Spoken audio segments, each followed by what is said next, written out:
준비를 하지 않은 상태에서 들어가시는 경우가 많거든요. 그래서 징계위원회에 내가 갈 때 어떤 거를 좀 준비를 하고 가면 도움을 받을 수 있는지에 대해서 한번 이야기를 해볼까 합니다.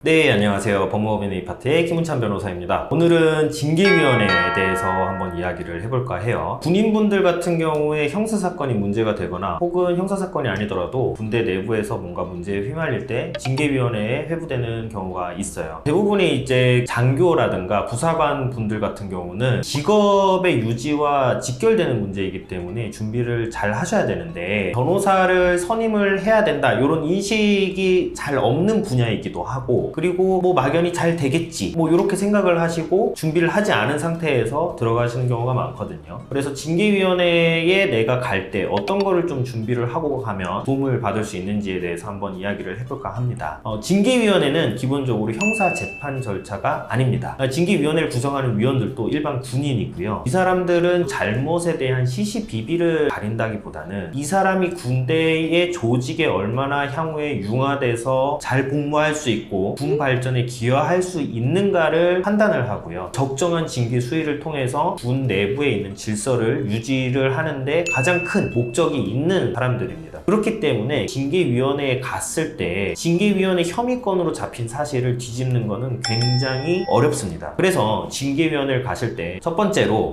징계위원회에 참석을 할 때 내가 혐의 내용을 다퉈야 되는지 다투지 않을 것인지에 대해서 입장을 명확하게 하셔야 되고요. 다퉈야 한다면은 다투는 부분을 정확하게 정리를 하셔야 됩니다. 그래서 진술을 하실 때 있어서 요러요러한 부분은 내가 억울함이 있다. 그럼 억울함이 있는 이유가 있을 거잖아요. 그 억울함이 있는 이유가 뭐 가령 예를 들면은 거짓말로 신고가 됐다든가 혹은 내가 하고 싶은 말이 있는데 그런 부분들이 전혀 반영이 되지 않았다든가 라는 그런 내용들을 일목요연하게 전달을 하셔야 돼요. 그거를 이제 정확하게 준비를 안 하시면은 말이 길어지고 장황해지면은 자칫 잘못하다간 징계위원들은 그냥 반성을 하지 않고 있구나 라고 보거든요. 더군다나 이 사람들은 뭐 법률적인 전문가도 아니기 때문에 그런 내용들에 대해서 지식이 없어요. 그래서 상대방이 하고자 하는 얘기가 정확히 어떤 포인트인지에 대해서 잘 알지 못하는 경우가 많습니다. 그래서 그거를 정확하게 좀 준비를 해 가서 진술을 하셔야 되고요. 두 번째로는 내가 복무할 의사가 있다면 복무 의사를 정확하게 전달할 수 있도록 준비해 가셔야 됩니다. 아까 전에도 말씀드렸지만 징계위원회는 이 사람이 계속 군에 있으면서 어떤 역할을 할 수 있는가를 봅니다. 그러면은 과거에 이 사람이 잘했던 거 그리고 향후에도 잘 할 수 있는가 요거를 판단하게 되는데 과거에 잘한 거는 표창이라든가 지휘관 의견서라든가 징계위원회는 주임원사나 또 장교들이 참석을 하기 때문에 기본적으로 이 사람의 평소 복무 태도는 파악을 하고 있어요. 그러면 징계를 받았을 때 이 사람이 군대에서 잘 복무할 수 있는가에 대한 확신을 심어주셔야 돼요. 그러면 단순히 계속 복무할 의사가 있느냐 라고 물었을 때 내가 아니라 어떻게 복무를 할 것이고 내가 그리고 있는 청사진은 뭐고 내가 군대에서 이루고자 하는 어떤 인생의 목표는 무엇인지를 일목요연하게 잘 정리해서 전달을 주셔야 됩니다. 그런 경우에는 어쨌든 징계위원회 위원들도 말씀드렸죠. 법률 전문가가 아닌 일반인의 시각 그리고 군인의 시각에서 봤을 때는 이 사람이 군대에 필요한 인원이구나 라고 판단을 할 수 있게 됩니다. 세 번째는 가장 중요한데요. 사건에 대해서 내가 생각하고 있는 바를 명확하게 정리해 가셔야 됩니다. 단순히 말로만 반성하고 있습니다. 다신 그렇게 하지 않겠습니다 라고 하는 것은 사실상 반성하지 않고 있다 라고 인식하게 될 가능성이 굉장히 높습니다. 그래서 사건에 대해서 내가 오랫동안 고민하고 되뇌이고 이런 사건이 왜 발생했고 이 발생의 근원은 나의 어떤 부족한 점이 있었는지 내가 가진 문제점이 뭐였는지 그걸 내가 어떻게 개선을 할 것인지 어떻게 개선을 하기 위해서 노력할 것인지 이런 부분들에 대해서 정확하게 정리를 하고 그거를 위원들에게 전달을 해야 돼요. 그러면은 위원들 입장에서는 나 정말 생각 많이 했고 같은 실수 반복하지 않겠구나 이 실수를 통해서 더 발전된 군복무가 가능하겠구나 라는 생각을 하게 됩니다. 그래서 징계위원회를 준비를 하는 데 있어서는 위원들을 설득을 하기 위해서 필요한 어떤 나의 생각들을 정리해 가는데 세 가지를 말씀드렸었죠. 첫 번째로 다투는 부분이 있으면 다투는 부분 명확하게 정리하시고요. 두 번째로는 내가 복무를 앞으로 어떻게 할 것인지 명확하게 정리하셔야 되고 세 번째로는 사건에 대한 나의 생각을 명확하게 정리하셔야 됩니다.